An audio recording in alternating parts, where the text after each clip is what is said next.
Hi, this is Adrian, And I'm Carrie. and for this episode of the Scent Library, we are going to talk about the Bvlgari Experience. Yes, so tell us more about Bvlgari. Bvlgari is an Italian luxury goods house. Started in 1884 by a Greek immigrant to Italy. The man's last name was Bulgaris, and he Italianized the name to Bvlgari and used the Latin letter V, which was sounded as the U in our alphabet. So thus Bvlgari with a V. It's pronounced Bulgari, but it's just sort of a way to make the name really unique. They probably first were like in jewelry and accessories, and then moved on to clothing and perfumes later on in the kind of the 20th century. So the first ones that we're going to talk about are the Bvlgari Man and Man line with particular emphasis on the black line. The first one we're going to talk about came out in 2014, and all of these Bvlgari Man are by Alberto Morillas. So very famous perfumer there, and these will all have a similar sort of a DNA to them because of who the perfumer is. This was in 2014, and it comes out with top notes of spices, rum, and tobacco, leather, iris, tuberose for middle, and base notes of tonka, guaiac or oud, and benzoin.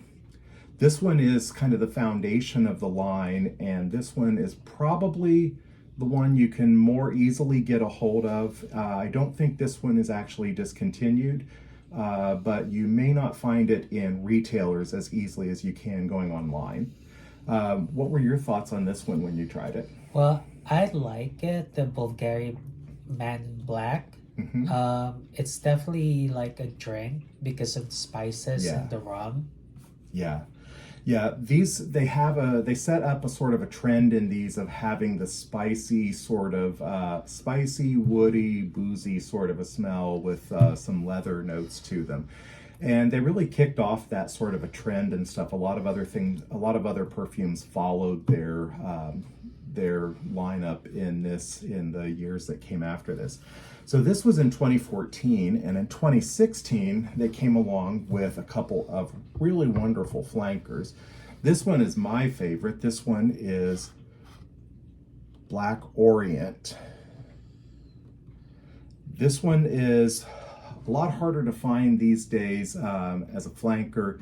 If you do find it, probably on eBay or something, it's going to be sort of pricey. But if you manage to find it on some online stores or something, snap it up, because these things don't last long. And like I said, they've been discontinued for a couple years, but they're really, really good. This is a 2016 release, and it has top notes of rum, and then it adds cardamom in for a nice kind of oriental spicy note to it. It adds taif rose and tuberose, or adds taif rose to the tuberose, and then it keeps the leather and the oud in the base. It's a very long-lasting scent trail type of a scent and stuff, and pretty well projects too. I would say this one lasts a good 8 hours or so with just a couple sprays. This one's really one of my favorites. Okay, now on to one of your favorites. Yes. Black Cologne. Yep. This is Bvlgari Man Black Cologne. The other two that we've talked about are eau de parfums, or EDPs. This one is an eau de toilette strength. This one is built to have a sort of a lighter composure to it. It has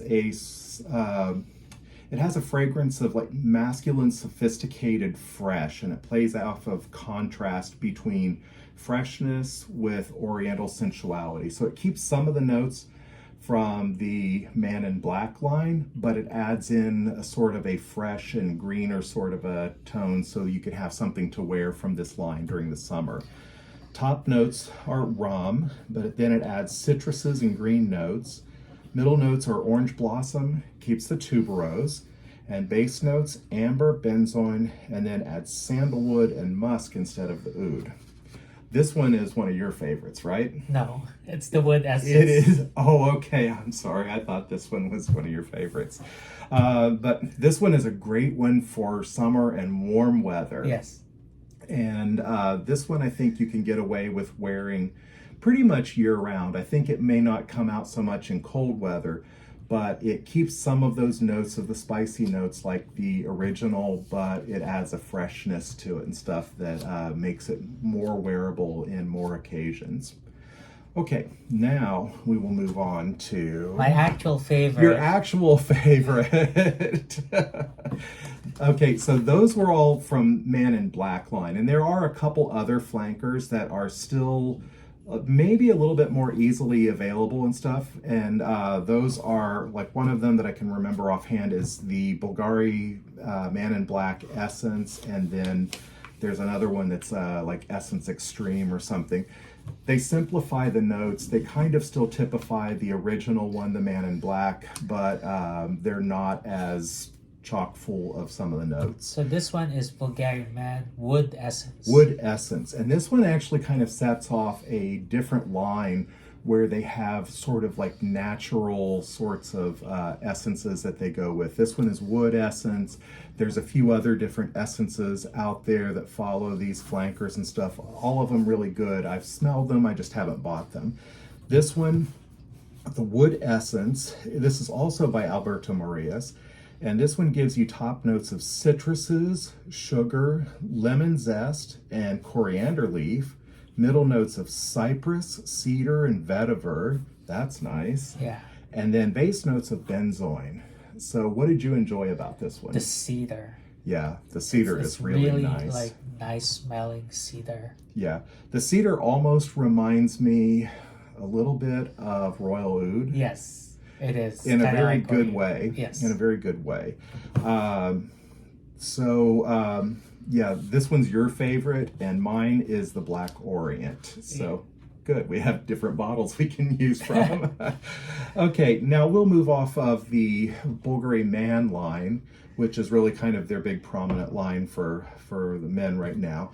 We're going to go a little bit back in time before they started the Man line to this one.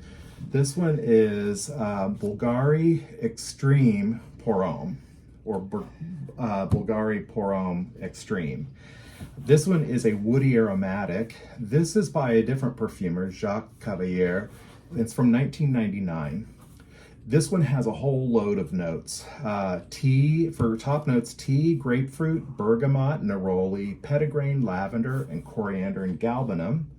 Middle notes of balsam, fir, pepper, guaiac wood or oud, nutmeg, Brazilian rosewood, and cardamom, and base notes of musk, cedar, iris, sandalwood, and oak moss. A lot of notes. A lot of notes. And honestly, when I smell this, I can't pick all of those things out. They kind of blend together. It's like, like a mishmash. yeah, but not in a bad way. No. Just kind of, you can't smell that many different things in it. So I think some people might smell some things, some people might smell others. I think that it's like they come together as a kind of a supporting thing for an overall experience.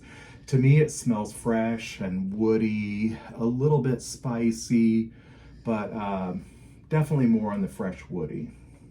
And it reminds me of like a late 90s and early 2000s sort of a scent, maybe pushing the way forward and stuff, but it's crowded up with lots of notes.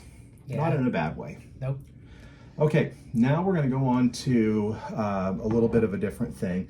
These are women's fragrances by Bvlgari, and these are a couple I was interested in just because of the note breakdown and stuff, and I wanted to smell them, and I was able to get a hold of them for a pretty reasonable price.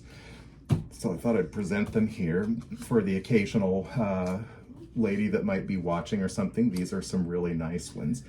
This is Goldia, the Roman Night Absolute. This is an EDP Sensual, which I guess is a way of saying EDP Absolute. It's a chipper floral, and this one was launched in 2018. This is a really recent one. It smells very modern, but classic in certain ways, like some of the notes that they use. The top notes are plum and orange blossom. Middle notes, Madagascar vanilla and jasmine sambac. base notes are patchouli, black musk, and moss. So it has a nice base to kind of keep things settled there and provide a nice warmth to it. I would say this is probably more of a cooler weather and an evening fragrance Yes, for women. Daytime, not so much, except maybe like inside or something in the air conditioning. This would be a bit much in the heat and humidity. Yes. Very nice though. The plum is really, really a kind of a scrumptious sort of a plum. Yeah, tasty. Yeah. So, okay, and we'll move on then to the final one here. This is from the Splendida line. This is Splendida Patchouli Tentation. It's an eau de parfum, also chipper floral, and it follows a similarity to the other one in using a kind of a luscious fruit in the top. It has white peach and patchouli for top notes. Unusual to have patchouli as a top note there. But middle notes, it also lists patchouli and iris. So nice powdery sort of a feel to it there.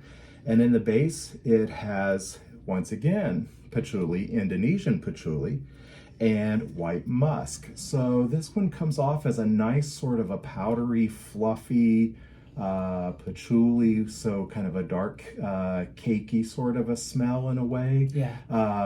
So maybe something like, linen and chocolate cake and powder or something. It's very definitely a female sort of a vibe to it. This is not one I think that probably most guys would want to rock.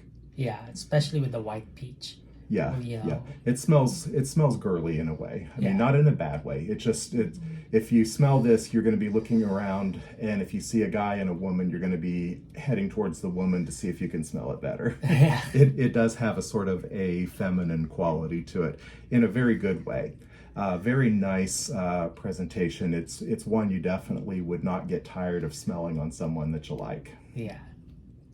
Okay, so that's all of the bottles that we have to talk about today. If you have any questions or comments, please leave them down below for us. We love to hear your thoughts on these things and answer questions for you if we can. Till next time. Bye-bye. Bye!